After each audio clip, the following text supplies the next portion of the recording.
Sir Lohia ji ने भी कभी नहीं सोचा होगा कि मेरे नाम पर जो समाजवादी पार्टी बनेगी, मेरे नाम पर जो समाजवादी पार्टी बनेगी, जिस समाजवाद के सिद्धांत के लिए मैं जिया हूं, उसमें एक ही परिवार चलता रहेगा। ये लोहिया जी ने कभी नहीं सोचा होगा। और एक ही परिवार में सब पद बांटे जाएंगे, ये भी लोहिया जी ने कभी नहीं सोचा होगा। क्यों राजकुमार जी? मैं जो डॉक्टर अजय आलोक कह रहे हैं, पता नहीं या तो ये वो सुनते नहीं है या जानबूझ कर गुमराह करते हैं। जो आप मुझे परामर्श दे रहे हैं वो तो मैं पहले कह चुका हूं कि आमतौर पे हम इसके समर्थक हैं, लेकिन जब विस्तार से मसौदा आएगा तब देखेंगे। अगर उसमें कुछ आपत्तिजनक होगा तो आपत्ति करेंगे। वही बात आप कह रहे हैं, मैं तो खुद कह रहा हूं इस बात को। अगर समानता की नीयत से, न्याय की नीयत से कानून बने, शफीकुर रहमान वर्क और न्याय की नीयत से लाया जाता था। आप बोलिए फिर उसको कि शफीकुर रहमान वर्क और एसटी हसन ने गलत बोला। बोलिए, गलत बोला, उन्होंने विरोध किया इसका, बोल दीजिए। अगर आप वाकई प्रवक्ता हैं तो बोल दीजिए। उन्होंने जो बोला है, उन्होंने देखिए सुनिए, पहली बात तो उन्होंने जो बोला है केवल इस बारे में जिस तरह का दुष्प्रचार किया जा रहा है, जो आपकी डिबेट में भी कहा गया कि केवल मुसलमानों को परेशान करने के लिए परिवर्तन किया जाएगा। जब ये सरकार ये इस बात की सफाई, क्योंकि सरकार की नीयत अभी तक साफ नहीं है। सरकार, अब आप देख रहे हैं अमेरिका तक में आवाज उठ रही है, और एक पत्रकार ने सवाल क्या पूछ लिया, पूरी बीजेपी उसे ट्रोल करने में लगी हुई है, और व्हाइट हाउस की प्रवक्ता को बाहर आके कहना पड़ा है कि पत्रकार पर हमला बर्दाश्त नहीं किया जाएगा, हमारे देश में प्रेस को पूरी आजादी है। पूरी दुनिया में इन्होंने बदनामी करा दी कि देश किस तरह चल रहा है, भारत में किस तरह जो मीडिया को दबाया जाता है। तो ये जब इनकी नीयत पता चलेगी, इनकी नीयत कभी समानता की रही नहीं है, ये असमानता में विश्वास करने वाले लोग हैं। भारतीय जनता पार्टी की मूल सोच ही असमानता की है और भेदभाव की है, विभाजन करने की, विभाजनकारी सोच है इनकी। ये हर तरह के विभाजन में षड्यंत्र करते हैं, जाति के नाम पर, धर्म के नाम पर, भाषाओं के नाम पर लोगों को लड़ाने में विश्वास करते हैं। लड़ाने में विश्वास रखते हैं डीके दुबे जी, लड़ाने का एजेंडा है। विभाजन बताइए, आप तो खुद वकील है। देखिए, मुझे लगता है कि सबसे पहले तो कंफ्यूजन ये है कि भाई आपकी किसी की भी भारत में जो भी रहता है उसकी रीति रिवाज प्रैक्टिसेस पर इससे कोई फर्क नहीं पड़ने वाला है। आप क्या करते हैं वो तो प्रोटेक्शन 2930 में दिया गया है कि भाई अपनी भाषा को सहेजिए, अपनी परंपराओं को सहेजिए। सिर्फ इतनी सी बात आती है कि अगर कोई डिस्प्यूट पैदा होता है तो उस डिस्प्यूट की कंडीशन में राइट क्या होंगे पार्टियों के, मैरिज के राइट क्या होंगे, डिवोर्स के राइट क्या होंगे, कस्टडी गार्जियनशिप के, एडॉप्शन मेंटेनेंस के, सक्सेशन के। भाई कोई डिस्प्यूट होता है, आप अगर प्रैक्टिस अच्छे से करते हैं और डिस्प्यूट पैदा ही नहीं होता है तो न्यायालय में जाने की आवश्यकता ही नहीं पड़ती, और न्यायालय में नहीं जाएंगे तो आपके लिए ये सब इररेलेवेंट है। ये सब कुछ रेलिवेंट तब है जब परिवार को समस्या होती है, किसी बहन के साथ गलत होता है, किसी भाई के साथ गलत होता है, किसी बच्चे के साथ गलत होता है, सक्सेशन में गलत होता है, शादी की परंपराओं के बाद शादी टूटने में समस्या आती, शादी को बांधने में समस्या आती। अगर ऐसी परिस्थिति है तो आप मुझे बता दीजिए, क्या कानून की क्लैरिटी नहीं होनी चाहिए? क्या कानून की एक व्यवस्था नहीं होनी चाहिए?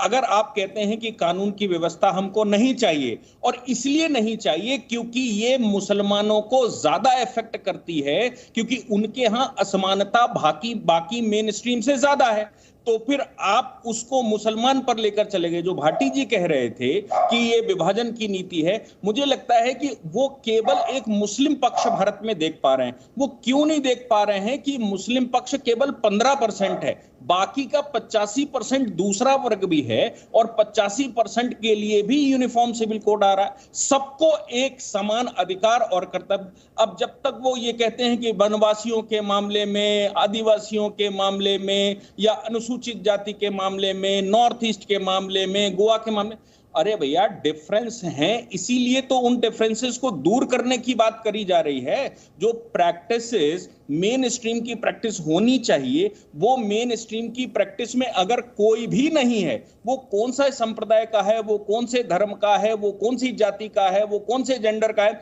इररेलेवेंट है इसमें।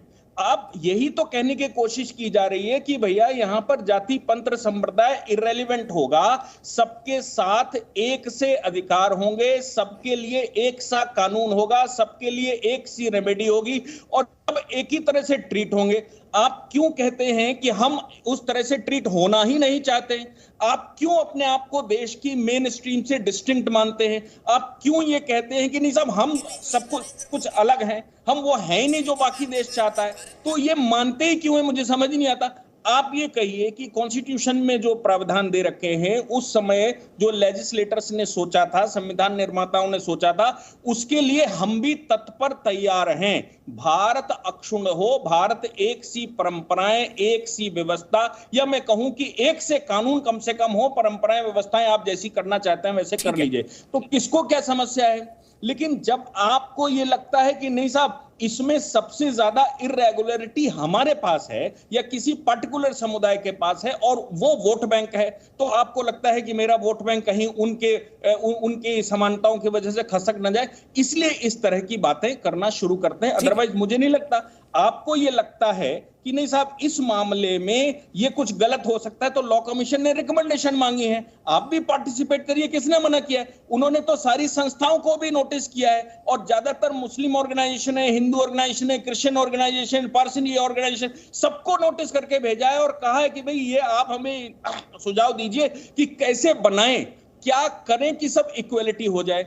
उससे पहले 21वें लॉ कमीशन ने एक कंसल्टेशन पेपर इशू किया है, 182 पेज का है, और उसमें उन्होंने सब कुछ बताया है कि वाकई में इन 4 चीजों में भारत में किसकी क्या प्रैक्टिस है, किसके क्या कानून हैं, सुप्रीम कोर्ट क्या कह रहा है, हाई कोर्ट क्या कह रहा है, पारसियों के मामले में वहां दूसरे देशों में क्या है, भारत में क्या है, मुसलमानों के मामले में दूसरे देशों में क्या है, भारत में क्या है, ईसाइयों में क्या चल रहा है, भारत में क्या चल रहा है, भारत के डिफरेंट प्रदेशों के हाई कोर्ट क्या कह रहे हैं, ये सब कुछ उन्होंने फैक्ट आपको दिए हैं। आप उन फैक्टों पर चर्चा करते हुए ये कहिए और बताइए कि साहब इसमें यूनिफॉर्मिटी ऐसे आ सकती है और इस लेवल तक आ सकती है, इस लेवल तक हम तैयार हैं, इस लेवल तक हम तैयार नहीं है। कहां समस्या है? जब आप शुरू से कहना ये शुरू कर देते हैं कि साहब हमको टारगेट हो रहा, हमको टारगेट हो रहा, इसका मतलब ये हो गया कि आप भारत के नागरिकों की भांति व्यवहार ही नहीं करना चाहते,